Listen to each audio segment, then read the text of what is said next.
하나님의 은혜가 우리 가운데 풍성하게 임할 줄 믿습니다. 오늘은 이제 대강절 네 번째 주일을 맞았습니다. 주님의 오심을 기다리고 준비하는 뜻깊은 이 귀한 절기. 그래요. 이제 얼마 안 있으면, 며칠 안 있으면 성탄절이 다가오고 있습니다. 특별히 오늘 주신 그 생명의 말씀을 통하여 오늘 14절에 나와 있는 말씀처럼 임마누엘이라고 하는 이 말씀의 제목으로 함께 은혜를 받고자 합니다. 임마누엘, 여러분, 임마누엘이라는 이 단어의 뜻은 너무나 잘 알다시피 하나님이 우리와 함께 계신다라는 그런 의미가 담겨져 있는 말입니다. 이 말씀이 예수님이 탄생될 때 쓰여진 단어이기에 오늘 우리가 이 말씀이 귀한 말씀인 줄 믿게 되는 것입니다. 어떤 상황에서 이러한 예언의 말씀이 선포되었을까 하는 거예요. 오늘 본문만 보면 이 내용을 잘 이해할 수 없습니다. 7장 1절부터 계속해서 읽어봐야 되는데요. 오늘 간단하게 10절부터 14절까지만 함께 보게 되었습니다. 오늘 본문의 내용만을 보면 이 아하스에게 여호와께서 말씀을 하시는 거예요. 믿지 않는 이 아하스에게 너는 나에게 징조를 한번 구해봐라. 안 믿으니까 그러면 징조를 보여달라고 하면 그 징조를 보여주겠다 라고까지 액을 하는 듯한 이 하나님의 모습을 보는 거예요. 그런데도 불구하고 이 아하스는 뭐라고 이야기하느냐 하니까 나는 구하지 않겠다. 그것이 하나님에게 시험하는 것이 아님에도 불구하고 하나님께 시험하지 않겠다라는 이런 변명을 내려놓고 있는 것을 보게 됩니다. 여러분, 이 아하스는요, 통일왕국의, 분열왕국의 12대 왕이에요. 다음 왕이 누구냐 하면 히스기야 왕이에요. 그러니까 이 아하스 왕은 20세에 왕위에 올라서 16년간 통치한 왕입니다. 그래요. 이 아하스 시대의 주변 환경을 보면 이렇습니다. 이 아수르가 세계의 패권을 가지고 있었어요. 점점 이 세력을 확대시켜 가고 있었습니다. 당연히 남진 정책을 펴고 있었으리라. 그렇게 우리가 추론해 보게 되는 거예요. 아수르의 세력이 남진하고 있으면 당연히 이 아람이나 그 밑에 있는 북이스라엘 그리고 그 밑에 있는 남유다, 이 모든 나라들이 아주 작은 나라로서 아수르의 이 남진 정책에 꼼짝 못하고 이렇게 무너질 것 뻔하다라고 생각을 했습니다. 그런데 이 아하스는 어떤 정책을 펴고 있었을까? 이 당시의 강대국인 아수르에게 친아수르 정책을 펴고 있었던 거예요. 그래서 아람의 르신과 여기 또 북이스라엘의 베가가 연합전선을 구축하고 이제 힘을 합쳐서 아수르를 치자라고 말을 할 때 반대를 합니다. 그래서 그 반대하는 바람에 친아수르 정책 때문에 당연히 북이스라엘과 이 아람의 연합군이 남유다를 공격해 오게 된 것입니다. 이런 암담한 현실에 놓여 있는 거예요. 1차 침공이 실패를 했지만 다시 2차 침공을 앞두고 위태위태한 이런 환경 가운데 놓여 있었습니다. 이때에 이사야가 나타난 거예요. 누구를 의지하라고 말을 하느냐? 하나님을 의지하라고 말을 하는 거예요. 그런데 왠지 이 아하스는 하나님보다가 누구를 의지하게 되느냐? 눈에 보이는 강대국인 이 아수르를 의지하고 있다라는 거예요. 이제 눈앞에 놓여 있는 어려움이 뭡니까? 눈앞에 놓여 있는 이 어려움은 당연히 북이스라엘 군과 아람 군이 연합 전선을 구축해서 공격해오는, 당장 이것도 막아내지 못하는 이런 어려운 처지에 놓여 있음에도 불구하고 여전히 저 멀리 있는 강대국인 아수르, 그를 의지하고 있는 이런 현실, 참으로 힘들고 어려운 이런 시기에 놓여있던 아하스에게 그렇게 나타나는 오늘 이사야를 통하여 하신 말씀이 바로 주께서 친히 징조를 너희에게 주실 것이라 라고 하신 말씀이 바로 오늘 이 임마누엘, 하나님이 너와 함께 하겠다. 그래요. 오늘 우리의 삶의 현실을 보면 얼마나 어렵고 힘든 가운데 있을까를 생각을 해보는 거예요. 당연히 하나님이 살아계시고 지금도 일하시고 역사하시고 있음에도 불구하고 여러분, 우리는 하나님을 믿는 사람이라 할지라도 하나님보다가 환경이 너무나 나의 눈앞으로 다가와 있다는 사실을 보게 되는 거예요. 어쩌면 아하스 왕처럼 우리는 역사를 알고 있기 때문에 역사의 이면에서 제3자의 눈으로 보니까 참으로 아하스는 어리석은 왕이 아닌가라고 생각을 할 수가 있습니다. 이사야의 이 말을 듣고 하나님의 말씀에 귀를 기울이고 이 말을 믿었더라면 이 어려움 없이 모든 것들을 잘 극복하고 하나님의 축복의 중심에 설 수가 있을 텐데, 그런데 왠지 모르게 반대의 방향으로 달려가고 있는 아하스. 우리가 보면 너무나 어리석은 것 같지만 어쩌면 그 어리석음이 곧 나를 향한 이 하나님의 말씀이 아닌가를 생각하게 해보는 이런 절기를 우리가 보내게 되는 것입니다. 여러분, 성탄절은 모두에게 기쁨을 주기 위한 날입니다. 모든 인류에게 기쁨을 주기 위하여 기쁜 소식을 전하는 그 내용이 바로 예수님의 이 땅의 탄생의 소식입니다. 당시가 그랬더라면 다시 오실 주님이 이 땅에 오심도 여전히 우리에게 기쁨의 소식이 되어야 합니다. 그럼에도 불구하고 왠지 주님이 지금 당장 오시면 불안하고 더 두려움이 있다면 우리의 신앙이 참으로 잘못된 신앙이 아닌가.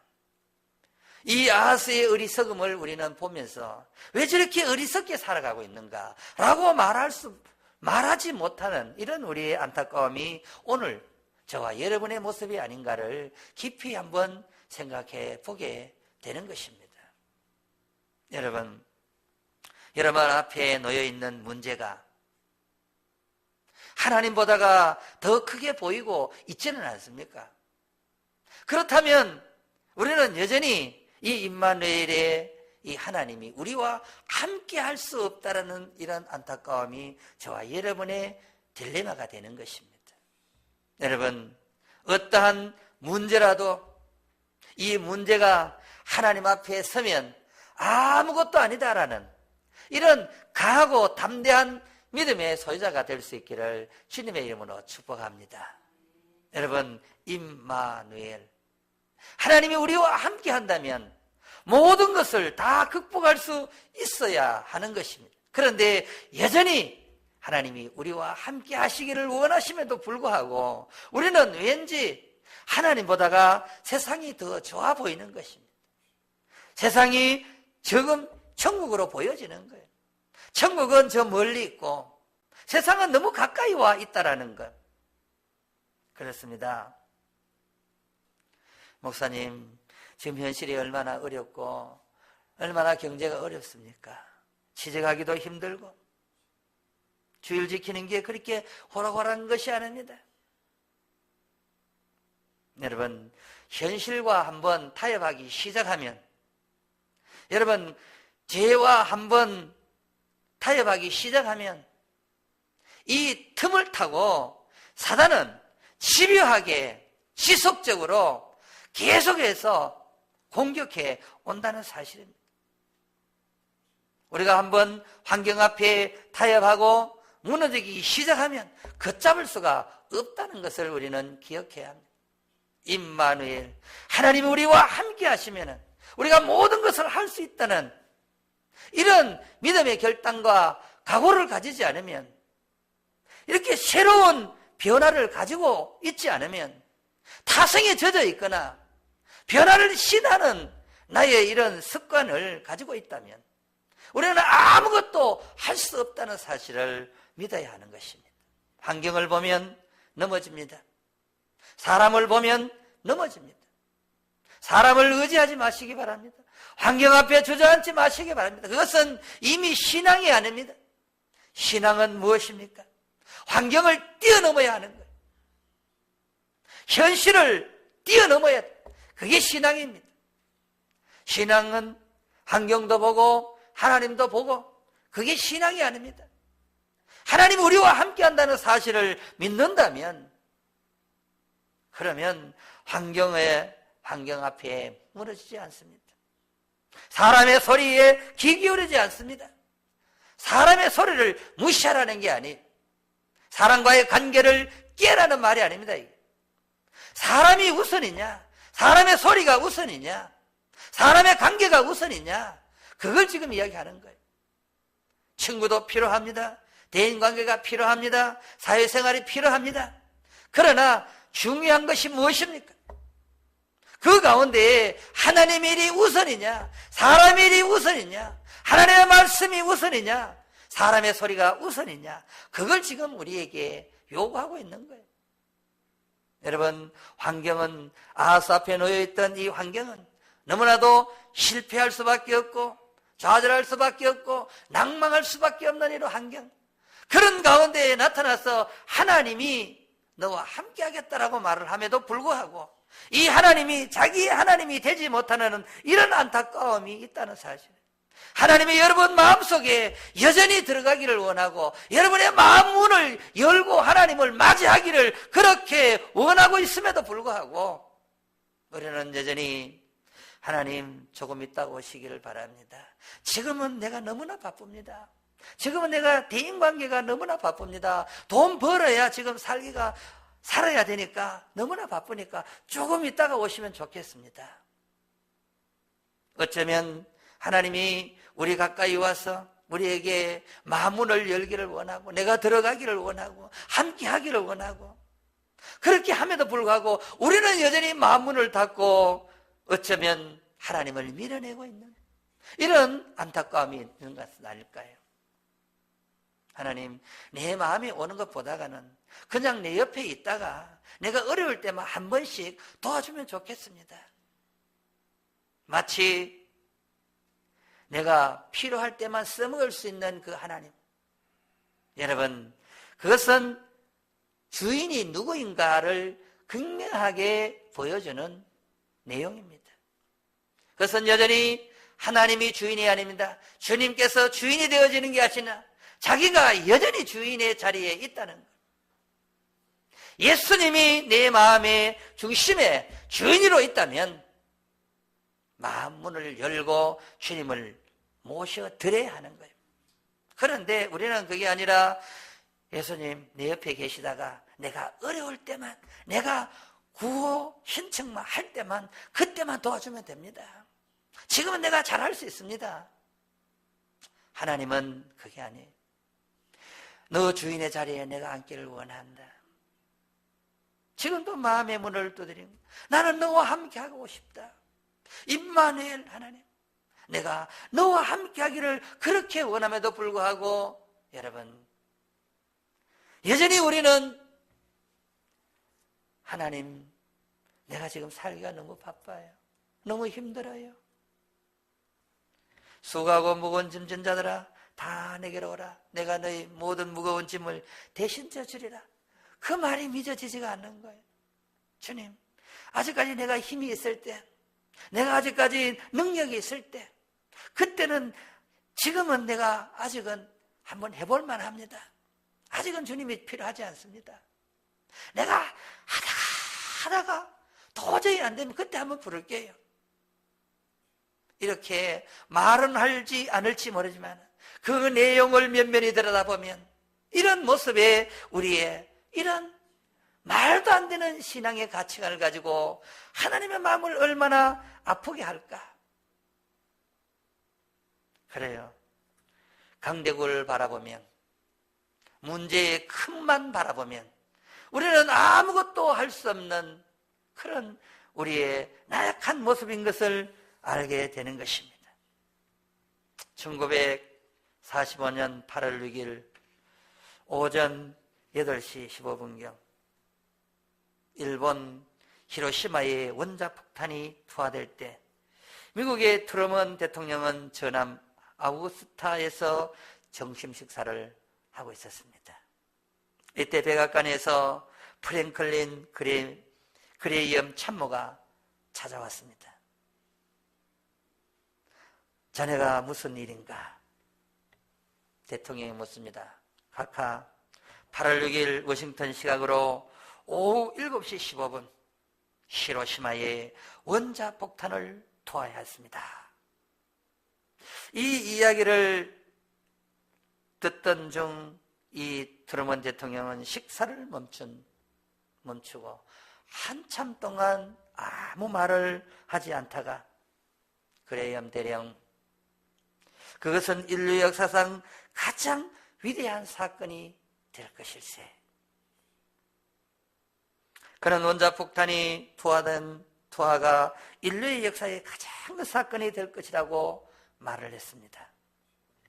그 원자폭탄이 투하됨으로 말미암아 수십만 명이 몰살을 했습니다. 많은 재산이 초토화되었습니다. 수십 년이 지났지만 아직도 일본에는 그 후유증이, 유전자 변형이 일어나고 그 곳곳에서 아직까지 수십 년이 지났지만 사람들이 이상하게 태어나고 식물들이 이상한 변이를 일으켜서 열매를 맺고 이 원자병의 후유증이 아직도 그 고통 가운데 있는 많은 것을 보고 있습니다. 그럼에도 불구하고 이 사건은 세계 역사상 가장 위대한 일일 것으로 예견했지만 사람들의 뇌리에서는 점점 희미하게 사라져가고 있다라는 거예요. 그러나 어쩌면 유대 베들레헴,